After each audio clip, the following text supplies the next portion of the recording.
গভীর সুষুপ্তির মধ্যেই তন্দ্রা ঘরে বলি, সব মনে আছে, ভুলিনি মালতী। তোমার ব্যথা দিয়ে, ব্যর্থতা দিয়ে তুমি আমাকে জয় করেছ, সে কি ভুলবার? পড়ছিলাম বিভূতিভূষণ বন্দ্যোপাধ্যায়ের দৃষ্টি প্রদীপের কিছু অংশ। বিভূতিভূষণ শৈশব থেকেই প্রকৃতির সৌন্দর্যে মুগ্ধ হতেন।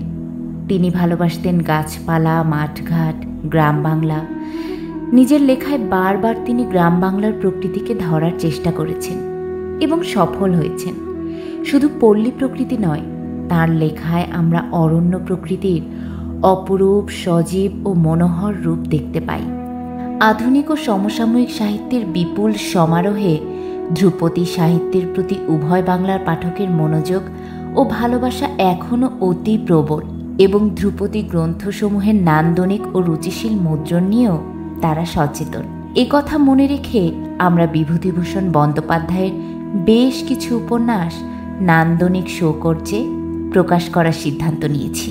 আজ নন্দিত কথা সাহিত্যিক বিভূতিভূষণ বন্দ্যোপাধ্যায়ের প্রয়াণ দিবসে পাঠক সমাবেশের পক্ষ থেকে রইল গভীর শ্রদ্ধা ও ভালোবাসা।